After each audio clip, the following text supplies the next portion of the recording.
Hello students, I am Geetanjali. आज हम अपनी साइकोलॉजिकल डिसऑर्डर की नेक्स्ट वीडियो को कंटिन्यू करेंगे। लास्ट वीडियो में हमने स्टार्ट किया था हिस्ट्री। आज हम उसी को आगे कंटिन्यू करेंगे। Growth of a scientific attitude towards psychological disorders in the 18th century contributed to the reform movement and to increased compassion for people who suffered from these disorders। अब जैसे जैसे साइंटिफिक एटीट्यूड बढ़ता गया, scientific approach बढ़ती गई psychological disorders के लिए 18th century में, तो रिफॉर्म मूवमेंट शुरू हुआ और इससे इंक्रीज कंपैशन हुआ लोगों के लिए जो इस डिसऑर्डर से सफ़र कर रहे थे। तो रिफॉर्म हुए, एसाइलम बने, initiated in both Europe and America. One aspect of reform movement was the new inclination for deinstitutionalization, which placed emphasis on providing community care for recovered mentally ill individuals। तो जितने भी mentally ill individuals थे उनकी recovery के लिए rehab centres बनाए गए, asylums बनाए गए। And in recent years there has been a convergence of these approaches। In approaches की convergence हुई जिसकी वजह से interactional biopsychosocial approach बनी। तो इस perspective से अगर हम माने तो all three factors biological, psychological and social they play important role। किसमें ये influence करते हैं expression और outcome psychological disorder का।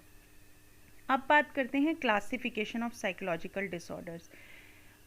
साइकोलॉजिकल डिसऑर्डर्स में अगर हम बात करें तो we need to begin by classifying them. Classification जो होता है इन डिसऑर्डर्स का, उसमें लिस्ट ऑफ कैटेगरीज आती है कुछ स्पेसिफिक साइकोलॉजिकल डिसऑर्डर्स की, जिसका ग्रुपिंग की जाती है कई क्लासेस में on the basis of some shared characteristics.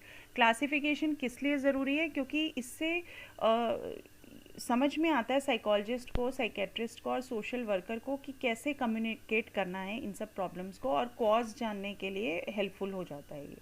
American psychiatric association APA जो है, इसने पब्लिश किया एक ऑफिशियल मैनुअल जिसमें डिस्क्राइब किया गया और क्लासिफाई किया गया कई तरीके के साइकोलॉजिकल डिसऑर्डर्स को। इसका करंट वर्जन जो है उसको हम diagnostic and statistical manual and mental disorder के नाम से जानते हैं। उसका 5th एडिशन जिसको हम बोलते हैं DSM-5।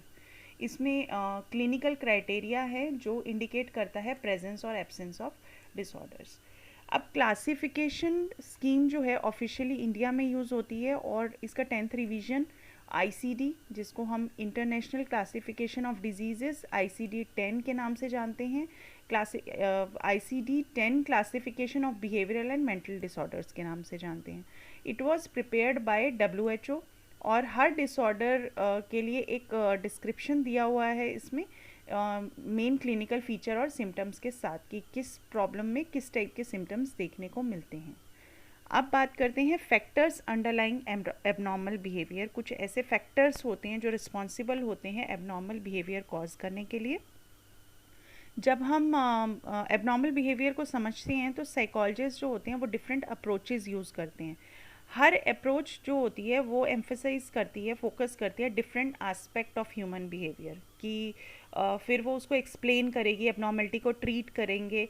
तो उसके लिए ज़रूरी है कि पहले वो उसके कॉजेज़ को समझें और उसके लिए कई अप्रोचेज़ यूज़ करते हैं। ये अप्रोचेज़ जो होती हैं ये एम्फेसिस करती हैं रोल ऑफ डिफरेंट फैक्टर्स की। फैक्टर्स कौन कौन से हैं जो रिस्पॉन्सिबल है? जैसे बायोलॉजिकल फैक्टर रिस्पॉन्सिबल है, साइकोलॉजिकल, इंटरपर्सनल, सोशो कल्चरल, तो ये सारे फैक्टर्स रिस्पॉन्सिबल होते हैं। बायोलॉजिकल फैक्टर्स की अगर बात करें तो बायोलॉजिकल फैक्टर्स जो होते हैं ये इन्फ्लुएंस करते हैं हर एस्पेक्ट को बिहेवियर के।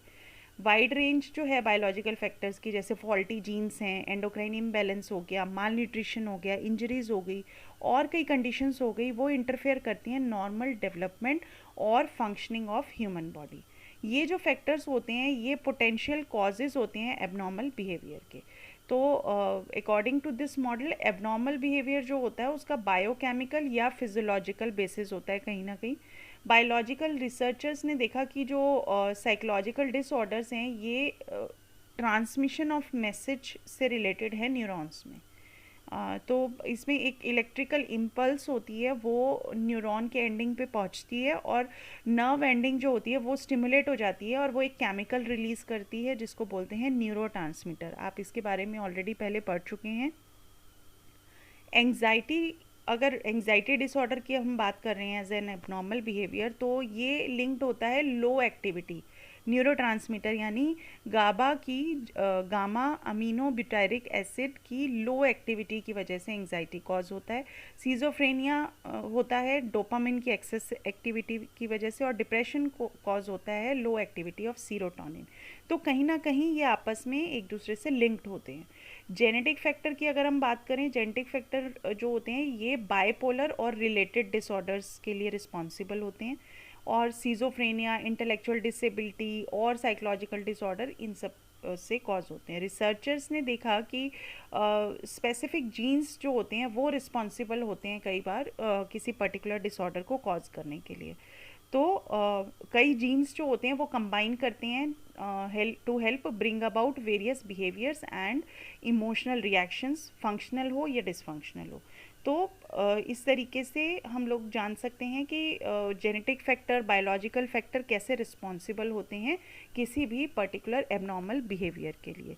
अब कई साइकोलॉजिकल मॉडल्स भी होते हैं जो बताते हैं कि साइकोलॉजिकल एक्सप्लेनेशन देते हैं मेंटल डिसऑर्डर का। ये जो मॉडल्स होते हैं ये साइकोलॉजिकल और इंटरपर्सनल फैक्टर्स दोनों में सिग्निफिकेंट रोल प्ले करते हैं अगर पर्टिकुलरली एबनॉर्मल बिहेवियर की बात हो रही हो तो। और ये फैक्टर्स मैटरनल डेप्राइवेशन जैसे कि सेपरेशन फ्रॉम मदर हो गया, या फिर लैक ऑफ वार्मथ है, या फिर स्टिमुलेशन है during early years of life, faulty parent child relationship है, रिजेक्शन है, ओवर प्रोटेक्शन है पेरेंट्स की तरफ से, या ओवर परमिसिवनेस है, फॉल्टी डिसिप्लिन है।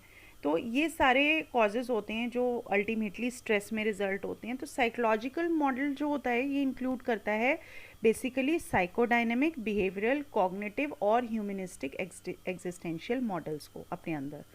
फिर हम बात करेंगे साइकोडायनेमिक मॉडल की। ये सबसे पुराना है और फेमस है मॉडर्न साइकोलॉजिकल मॉडल्स में। इसके बारे में आप ऑलरेडी पढ़ भी चुके हैं। साइकोडायनेमिक थ्योरिस्ट जो थे उनका ये मानना था कि बिहेवियर चाहे नॉर्मल हो या एबनॉर्मल, उसको आप साइकोलॉजिकल फोर्सेस से समझ सकते हैं कि एक पर्सन के अंदर किस तरीके की साइकोलॉजिकल फोर्सेस चल रही हैं जिसके लिए वो कॉन्शियसली अवेयर है या नहीं है।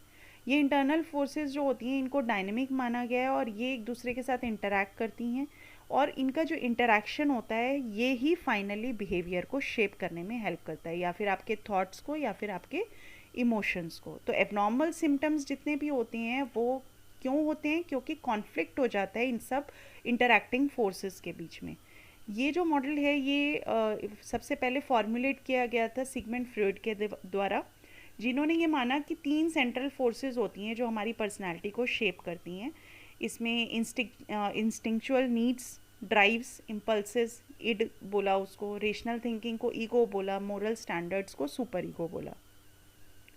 फ्रॉइड ने कहा कि एबनॉर्मल बिहेवियर जो है ये सिंबॉलिक एक्सप्रेशन है अनकॉन्शियस मेंटल कॉन्फ्लिक्ट्स का, और जनरली ट्रेस किया जा सकता है अर्ली चाइल्डहुड और इन्फेंसी में। फिर एक और मॉडल आया जिसने एम्फेसाइज किया role of psychological factors in behavioural model. इस मॉडल में नॉर्मल एबनॉर्मल बिहेवियर दोनों ही लर्नड किए गए, और साइकोलॉजिकल डिसऑर्डर जो हुआ वो learning mall adaptive ways of behaving की वजह से हुआ। मतलब अगर किसी ने ये सीख लिया हो कि गलत तरीके से बिहेव कैसे करना है तो उसकी वजह से इस मॉडल का जन्म हुआ। इस मॉडल के बारे में डिस्कस किया गया इसमें। तो मॉडल जो ये वाला जो मॉडल है बिहेवियरल मॉडल, ये कंसंट्रेट करता है बेसिकली बिहेवियर्स पे जो किसी कंडीशनिंग या फिर किसी रीज़न की वजह से लर्न किए जाते हैं और अनलर्न भी किए जाते हैं। तो लर्निंग जो होती है वो क्लासिकल कंडीशनिंग से होती है, you all know. Temporal association होता है 2 इवेंट्स का। ओपरेंट कंडीशनिंग जो होती है जिसमें कि रिवॉर्ड की वजह से बिहेवियर में चेंजेस होते हैं। सोशल लर्निंग होती है, learning by imitating others behaviour. ये 3 टाइप की जो कंडीशनिंग होती है ये बिहेवियर के लिए रिस्पॉन्सिबल होती है, चाहे फिर वो एडेप्टिव हो या फिर माल एडेप्टिव। नेक्स्ट वीडियो में हम लोग कवर करेंगे कॉग्निटिव मॉडल।